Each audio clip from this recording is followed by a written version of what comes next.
नमस्कार. अवतीभोवतीमध्ये आपलं स्वागत आहे. आज सोशल मीडियावर जी एक बातमी सतत फिरत आहे आणि लोकांमध्ये ज्या बातमीची चर्चा होते त्याबद्दलच मी आपल्याशी बोलते. आता शरद पवार यांची चिंतन बैठक, आढावा बैठक, जे काही म्हणायचं ते म्हणा, ती उद्या आणि परवा मुंबईमध्ये होते. त्यात त्यांचे खासदार आणि पक्ष कार्यकर्ते यांची एक विचारविनिमय होणार आहे आणि या बाबतीमध्येच ही बातमी सध्या चर्चेत आहे. ती अशी आहे की शरद पवार गटाचे 7 ते 8 खासदार जे आहेत ते आता शरद पवारांची राष्ट्रवादी सोडून अजित पवारांच्या राष्ट्रवादीमध्ये सामील होत आहेत. आता हे जर सामील झाले, अजून अधिकृत घोषणा याबद्दल झालेली नाही आहे, कारण त्यांची बैठक अजून पूर्ण व्हायची आणि त्याचं कन्क्लुजन आपल्याला यायचं आहे. पण याच पार्श्वभूमीवर ही बातमी फिरते म्हणून त्याला महत्त्व आहे आणि म्हणूनच मी तुमच्याशी बोलते. आता सध्या आपल्याला माहिती आहे की महायुतीची सत्ता महाराष्ट्रामध्ये आहे आणि त्यामुळे महायुतीला कुठच्याच अजून आमदारांची किंवा दुसऱ्या पक्षाची गरज नाही आहे. त्यांचं मजबूत सरकार आहे आणि जरी आता कदाचित शिंदे गटातल्या काही लोकांनी किंवा अजित पवारांच्या गटाने जरी पाठिंबा काढून घेतला तरी भाजपाकडे 137 आमदार आहेत आणि शिवाय शिंदे गटाचे 10 आमदार जे निवडून आलेत आणि राष्ट्रवादीचे जे 10 आमदार निवडून आलेत ते भाजपाचेच मुळातले आहेत. फक्त त्यांनी एक ॲडजस्टमेंट म्हणून या दोन्ही पक्षांमार्फत ही निवडणूक लढवलेली आहे आणि त्यामुळे तसाच आणीबाणीचा प्रसंग आला तरी हे जे भाजपाचे मूळचे आमदार आहेत ते जाहीर आहे की देवेंद्र फडणवीसांच्या सरकारला पाठिंबा देतील आणि त्यांचं बहुमत हे टिकून राहील. त्यामुळे सध्या त्यांची गरज नसताना सुद्धा हे जर आमदार राष्ट्रवादी शरद पवार गटाचे अजित पवारांकडे येणार असले तर याचे काय काय परिणाम होऊ शकतात.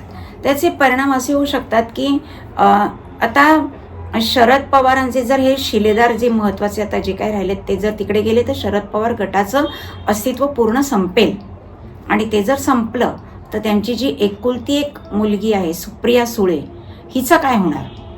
त्यांना तिच्या राजकीय पुनर्वसनाची खूप चिंता लागून राहिली आणि त्याला कारणही तशीच आहेत. आता सध्या 5 वर्षामध्ये महाराष्ट्रात कुठच्याच प्रकारच्या निवडणुका होणार नाहीत, कारण लोकसभेची निवडणूक आता मेमध्ये झाली आणि विधानसभेची निवडणूक आता नोव्हेंबरमध्ये झाली आणि या नोव्हेंबर महिन्यातल्या विधानसभेच्या निवडणुकीमध्ये अजित पवार यांच्या राष्ट्रवादीचा आणि शिवसेनेच्या उद्धव गटाचा पूर्ण धुव्वा उडालेला आहे.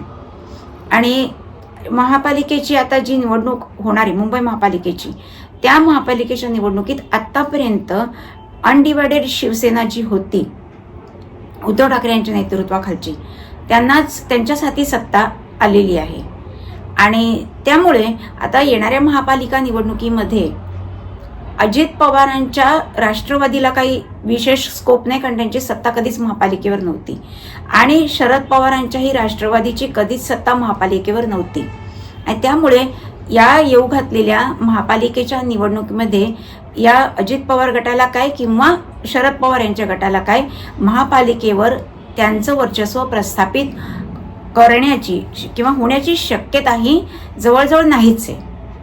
त्याचप्रमाणे उद्धव ठाकरे यांचा जो गट आहे तो आता म्हणजे त्यांची जी शिवसेना मूळची होती ती डिवाइड झालेली, ती फूट पडलेली आणि सगळे जे महत्त्वाचे शिवसैनिक होते ते शिंदे गटाकडे गेलेले आहेत आणि शिंदे गटाने आपलं अस्तित्व विधानसभेमध्ये दाखवून दिलेलं आहे आणि उद्धव ठाकरेंचं सुद्धा अस्तित्व तिथे संपलेलं आहे. त्यामुळे अशा परिस्थितीमध्ये येणाऱ्या महापालिकेच्या निवडणुकीमध्ये या दोन्ही पक्षांना काही लाभ होण्याची शक्यता नाही आणि त्यामुळे 5 वर्षांनी जेव्हा निवडणुका आता पुन्हा होतील लोकसभेच्या किंवा विधानसभेच्या, तेव्हा या पक्षाला काही तोडीचंच राजकारण, जोडत तर ते काहीच नाही, तोडफोडीचं राजकारण करून त्यांनी जर सत्ता मिळवण्याचा प्रयत्न केला तर.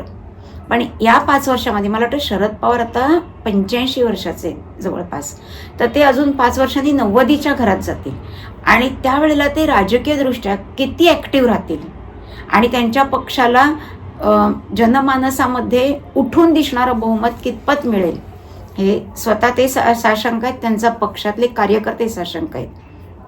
आणि अशा परिस्थितीत त्यामुळे त्यांना त्यांच्या मुलीचं भवितव्य अंधारात ठेवायचं नाही. त्यांचे असे आडाखे आहेत की जर त्यांचा पक्ष अजित पवारांच्या राष्ट्रवादीत गेला तर राष्ट्रवादीचं जे घड्याळ चिन्ह आहे ते अजित पवारांकडेच आहे, त्यामुळे ते चिन्ह परत त्यांना मिळेल.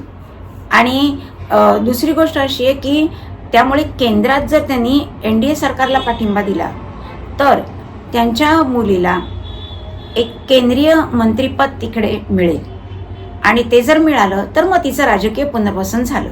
मग शरद पवार हा माणूस जो आहे तो त्याच्या जबाबदारीतून मुक्त झाला. आणि अर्थात ते जबाबदारीतून मुक्त जरी झाले तरी ते रामराम किंवा हरिहरी नावाचा जप तर करणार नाहीत, कारण त्यांची मुळात प्रवृत्तीच किंवा स्वभाव असा आहे की काड्या घालायच्या, दगाबाजी करायची, तोडफोड करायची आणि सत्ता आपल्या हातात ठेवायची किंवा आपण सेंटरमध्ये राहायचं सगळ्या चर्चेमध्ये आणि त्यातून आपला लाभ आपल्या पक्षाचा आणि आपला स्वतःचा लाभ उठवून घ्यायचा. हे आत्तापर्यंत जर त्यांची राजकीय कारकीर्द पाहिली तर ही अशीच आहे. आणि त्यामुळे हा माणूस परत जोडतोड करायला, काहीतरी विचार करायला मोकळा झाला. तो भाग सोडून द्या, पण हे महत्त्वाचं कारण आहे. हे त्यांच्या मुलीचं राजकीय पुनर्वसन करणं आणि राहिलेले जे काही शिलेदार महत्त्वाचे आहेत त्यांच्याकडे त्यांनाही अजित पवारांकडे सोपवून पुन्हा घड्याळ चिन्हावर निवडणूक लढवायला ते मोकळे झाले. आता प्रश्न असा येतो की उद्धव ठाकरेंच्या गोटातूनही अशा बातम्या येत आहेत की उद्धव ठाकरे हे संजय राऊतांना दूर करून उरलेल्या त्यांच्या शिवसैनिकांसह भाजपाला विधानसभेमध्ये बाहेरून पाठिंबा देतील. आता ही निकड उद्धव साहेबांना का पडली तर याचंही कारण तेच आहे, कारण उरलेले शिवसैनिक आता जर पक्ष सोडून शिंदे गटाला मिळाले तर यांचा राजकीय पक्ष तर संपेल आणि शिवाय उद्धव बाळासाहेब ठाकरे आदूबाळ हे अनाथ होतील. आणि मग अनाथ झालं तर करायचं काय? त्यांचा फुल टाइम जो उद्योग आहे की स्वार्थ साधून घ्यायचा, स्वार्थ साधण्यासाठी कुठच्याही थराला जायचं, त्याचं काय होणार? त्यामुळे आता ही शेवटची घटकात मोजायची त्यांच्या पक्षाची वेळ आहे, त्यांच्या अस्तित्वाची शेवटची लढाई आहे. आणि अशा काळामध्ये जर त्यांनी संजय राऊतांना दूर करण्याचं महत्त्वाचं कारण म्हणजे जे शिवसैनिक आहेत त्यांच्यामध्ये संजय राऊतांबद्दल प्रचंड नाराजी आहे आणि ही नाराजी वेळोवेळी दिसून येते. मध्ये एक बातमी अशी चर्चेत होती की मातोश्रीवर जेव्हा महापालिकेच्या निवडणुकीच्या संदर्भात काहीतरी चर्चा चालू होती त्यावेळेला शिवसैनिकांचे शिवसैनिक जे आहेत आता महत्त्वाचे जे राहिलेले आहेत काही ते त्यांचं आणि संजय राऊत यांची बोलाचाली झाली आणि त्या बोलाचालीचं पर्यवसन असं झालं की संजय राऊतांना मातोश्रीच्या एका खोलीमध्ये बंद करण्यात आलं आणि नंतर काही आणखीन प्रकार घडले. अर्थात याला अधिकृत दुजोरा मिळाला नाही. पण या बातम्या ज्या व्हायरल होत आहेत त्याच्यातनं एक मात्र स्पष्ट होतंय की संजय राऊतांवर शिवसेनेचे पक्ष कार्यकर्ते आणि राहिलेले जे काही पदाधिकारी आहेत ते प्रचंड नाराज आहेत.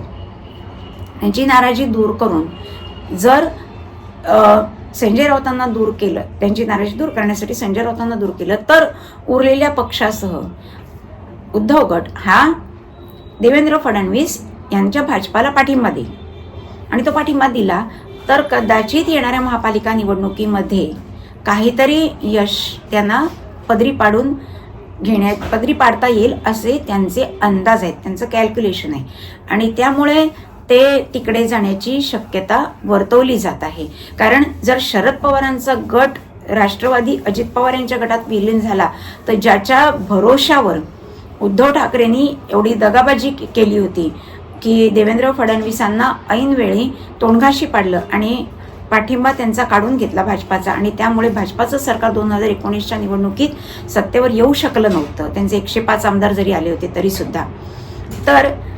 तर तो जर हात त्यांच्या हातातून निघून गेला तर इंडिया आघाडीमध्ये असंही यांचं अस्तित्व संपलेलं आहे आणि इंडिया आघाडीमध्ये ते त्यांना मुख्यमंत्री करायला तयारही नव्हते. त्यामुळे मग त्यांचं राजकीय अस्तित्व काय राहणार ही चिंता त्यांना पोखरती आहे.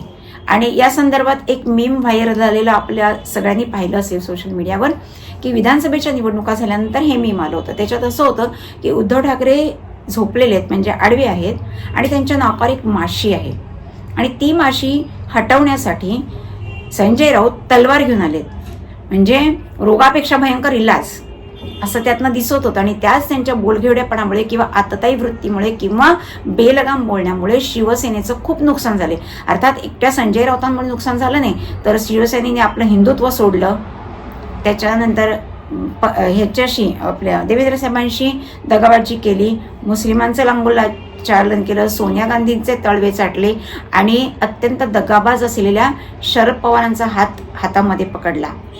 या सगळ्या कारणामुळे आणि त्यात भर घातली ती संजय राऊतांनी.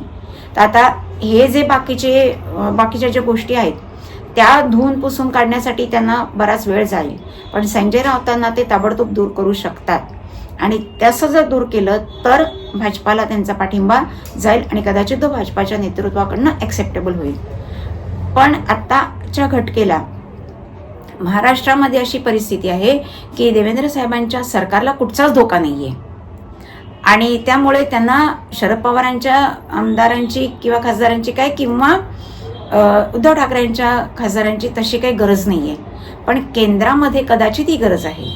आणि जर असं झालं तर सामान्य माणसांचा जो भाजपावर विश्वास होता किंवा देवेंद्र फडणवीसांवर जो विश्वास होता, ज्या विश्वासाने जो हिंदुत्वाचा नारा भाजपाने दिला होता आणि फडणवीस साहेबांचा जो सच्चेपणा होता, त्यालाच लोकांनी मतदान केलं आहे.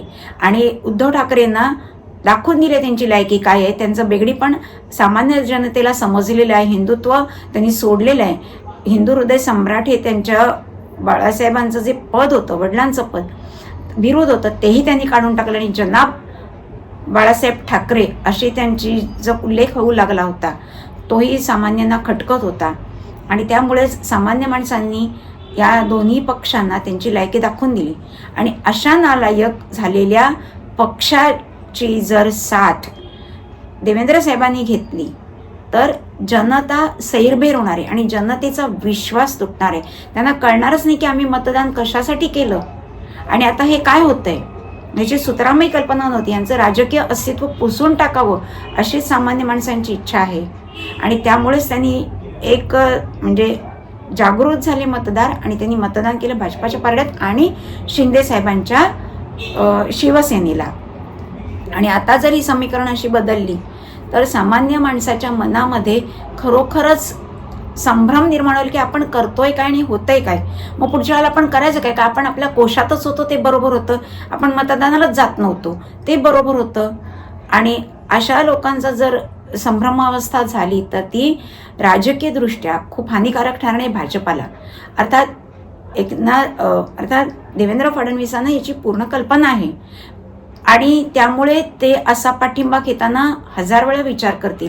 पण आज देवेंद्र साहेबांच्याही वर मोदी आणि अमित शहा हे वरिष्ठ नेतृत्व बसलेले आहे भाजपाचं, त्यामुळे जर त्यांच्याकडून त्यांना असे आदेश आले तर देवेंद्र साहेबांना ते स्वीकारावे लागतील. आणि असे जर त्यांनी अपरिहार्यपणे त्यांना ते स्वीकारावं लागलं तर याचे दूरगामी परिणाम त्यांच्याही राजकीय कारकिर्दीवर आणि भाजपाच्याही कारकिर्दीवर ह्याचा परिणाम होणार आहे. आणि त्यानंतर येणाऱ्या निवडणुकीमध्ये परत हे जे सामान्य मध्यमवर्गीय हिंदुत्ववादी मराठी मतदार आहेत ते पुन्हा कदाचित कोशात जातील आणि ते मतदानापासून स्वतःला दूर ठेवतील. हा जो सावळा गोंधळ त्यांना बघवत नाहीये आणि त्याचे परिणाम हे त्या पक्षाला आणि नेत्याला भोगावे लागतीलच, पण सामान्य माणसालाही भोगावे लागणार आहेत. कारण मग परत हिरवा आतंकवाद जोम धरेल, ते मूळ पकडेल आणि मग हिरवा आतंकवाद आला तर परत हिंदुत्व धोक्यात येतं, परत मराठी माणसाचं अस्तित्व धोक्यात येतं, मुंबईचं अस्तित्व, महाराष्ट्राचं अस्तित्व धोक्यात येतं.